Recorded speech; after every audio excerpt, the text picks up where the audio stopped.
तो चलो बेटे, आज इस लेक्चर में हम एसएचएम सीरीज़ का ना प्रॉब्लम नंबर 11 सॉल्व करने जा रहे हैं। बड़े ध्यान से समझना प्रॉब्लम है क्या। हमारे पास एक प्लैंक है और एक यूनिफॉर्म सिलेंडर है जिसका मास बेटे मेरे पास 2m है और प्लैंक का मास m है। सिलेंडर का रेडियस r है, मास डिस्ट्रीब्यूशन बेटे यूनिफॉर्मली है।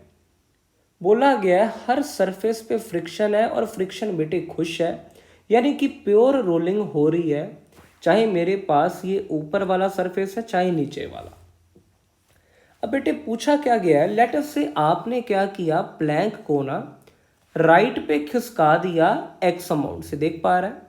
अगर इसको राइट पे खिसकाऊंगा तो शायद स्प्रिंग भी एक्स से कंप्रेस हो जाए। सवाल आया जब इसको छोड़ूंगा तो ऑसिलेशंस का टाइम पीरियड क्या आएगा। बेटे इस क्वेश्चन में देखो, ये क्वेश्चन एक टिपिकल क्वेश्चन, इसमें रोटेशन, प्योर रोलिंग वगैरह सब आ गया, लेकिन सबसे ज़्यादा दिक्कत की बात क्या है ना, यहाँ पे समझना फ़र्क क्या है।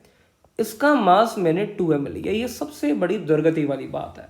क्यों? क्योंकि बच्चा गलती यहीं पे करता है, क्वेश्चन सॉल्व ठीक कर लेगा, बट आपको टाइम पीरियड फाइंड किसका करना है, प्लैंक का। किसका बेटे, प्लैंक का। आप सुनना ध्यान से, यहाँ पे जो स्प्रिंग फोर्स लगेगी आपने कंप्रेस कर दिया, kx लेफ्ट पे लगती और ये आ गया नीचे वाला सिलेंडर। बेटे एक चीज़ बड़े ध्यान से समझना, ये आ गया वो पॉइंट जो सिलेंडर के साथ कांटेक्ट में था। अब जैसे ही तू छोड़ेगा ये पॉइंट लेफ्ट पे दौड़ने की कोशिश करेगा, और अगर लेफ्ट पे दौड़ने की कोशिश करेगा, इसका रिलेटिव मोशन लेफ्ट पे आता, तो इसको फ्रिक्शन लगनी चाहिए राइट पे, और ये जो सिलेंडर आया इसको लगनी चाहिए लेफ्ट पे। लेटस से मैं नामकरण एफ कर देता हूँ, कुछ भी नाम रखा जा सकता है, पप्पू, शप्पू, रामू, प्रेम, जो तेरा मन करे। और बेटे ये जो नीचे वाला पॉइंट आया है इसको मैं फ्रिक्शन लगा रहा हूँ राइट की तरफ एफ डैश। खैर आप डायरेक्शन कोई भी लो, फर्क नहीं पड़ेगा। बट बेटे एक चीज समझना, जैसे ही आपने प्लैंक को राइट पे मूव किया ना, ये जो मेरे पास नीचे वाला सिलेंडर था ये रोटेट कर गया थीटा से क्लॉकवाइज। वो अंकल आ गया, अंकल यानी कि क्लॉकवाइज, आंटी यानी कि एंटी क्लॉकवाइज। अब सुन ध्यान से, अब बेटे ये थीटा से रोटेट तो कर गया, बड़े ध्यान से समझना। सबसे पहले मैं जो समझाने जा रहा हूं, लेट अस से पहले तो बेटे हम प्लैंक की बात करें। फॉर प्लैंक मैं क्या लिखूंगा, जो नेट फोर्स आएगी ना, तो एक चीज समझ, इसको लिखूंगा मास इनटू एक्सेलरेशन। लेकिन तूने डिस्प्लेसमेंट दी थी राइट पे, राइट वाली डायरेक्शन पॉजिटिव आएगी, लेफ्ट वाली नेगेटिव। तो मैं लिखूंगा बेटे यहाँ पे देख, एफ माइनस के एक्स। समझ आ रही है बात? This should B mass into acceleration, पहली इक्वेशन आ गई। अब इसके बाद बेटे मैं बात करने जा रहा हूं सिलेंडर की। अगर सिलेंडर पे चर्चा करें तो समझना, मैं ये जो नीचे जो जमीन के साथ टच कर रहा है पॉइंट पप्पू, इसकी बात कर रहा हूँ, ये पॉइंट पी की बात कर रहा हूँ। ये चीजें मैं वैसे पहले भी बता चुका हूँ। For a rigid body alpha या ओमेगा पूरी बॉडी के लिए सेम रहेगा। तो टॉर्क अबाउट पी क्या आएगी, सुन। अब बहुत सारे बच्चे आर्ग्यू करेंगे, देख यहाँ पे नीचे mg लगेगा, ऊपर नॉर्मल, बट मेरे को फर्क नहीं पड़ता। पॉइंट पी के अबाउट एफ डैश की टॉर्क, mg की टॉर्क और नॉर्मल की टॉर्क तीनों की जीरो आ जाएगी। सिर्फ आएगी फ्रिक्शन के चलते, एफ के चलते, और वो भी क्योंकि ये एंटी क्लॉकवाइज है, मैं लिखूंगा नेगेटिव फ्रिक्शन इनटू परपेंडिकुलर दूरी आ गई बेटे 2r। This should be equals to I about p into alpha. ये दो इक्वेशंस आ गई। खैर आई पी की वैल्यू अब मैं तुझे बताऊंगा नहीं, जस्ट मैं बोल के बता देता हूं, लिखूंगा नहीं, सीधा लिखूंगा, सुनना। अब आई पी क्या आना चाहिए, it is about point P, parallel axis theorem लगेगी, तू समझना। यूनिफॉर्म सिलेंडर है, गलती बच्चे की यही होनी है आई पी लिखने में। फिर भी तेरे को बता देता हूं, I C M plus M D square लिखता था। आई सी एम तो ठीक है, एम आर स्क्वायर बाई 2 90% जनता करेगी, जो तेरी गलती है वो मास राजे 2m दी है। तो यहाँ पे लिख रहा हूँ 2m m r square by 2 plus 2m into r का स्क्वायर। कितना आ गया बेटे, 3mr square. This is I about p. मैंने इसको स्पेशली यहाँ पे लिखा है, तो कुछ ना कुछ तो इंपॉर्टेंस है, तो हमेशा चीज़ों को नोट कर ध्यान से देख।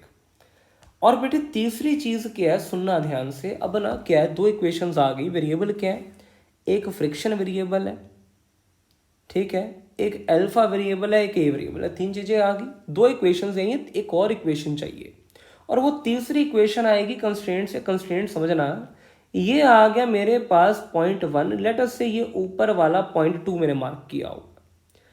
अब ये जो 2 पॉइंट आए हैं ये आपस में स्लिप नहीं कर रहे। तेरे को बात समझ रही है ना? पॉइंट पी क्या कहेगा, देख, अगर मैं रिजिड बॉडी के ऊपर बैठ के रिजिड बॉडी के ही किसी दूसरे पार्टिकल को देखो, 2 तरह का मोशन पॉसिबल है, या तो सर्कुलर या दूसरा पार्टिकल रेस्ट पे होगा, क्योंकि किन्हीं भी 2 पार्टिकल्स के बीच की दूरी कभी भी चेंज नहीं हो सकती if a body is a rigid body. तो बेटे 1 की एक्सेलरेशन अगर p के रिस्पेक्ट में देखूं ना, ये 2r इंटू एल्फा आती, but acceleration of 1 minus acceleration of p करूं, जो p है ये तो बेटे इंस्टेंटेनियस रेस्ट पे रहेगा हमेशा, और अगर रेस्ट पे रहेगा इसकी एक्सेलरेशन 0 है, तो यहाँ पे this is approximately equal to a1, this is equal to 2r alpha, और a जो ऊपर वाला आया पार्टिकल 2 उसकी एक्सेलरेशन तो a ही थी। क्योंकि ये स्लिप नहीं कर रहे, मैं कह सकता हूं a should be equals to 2r into alpha. यहां से बेटे अल्फा कितना आ गया, a डिवाइडेड बाई 2r, ये 3 इक्वेशंस आ गई।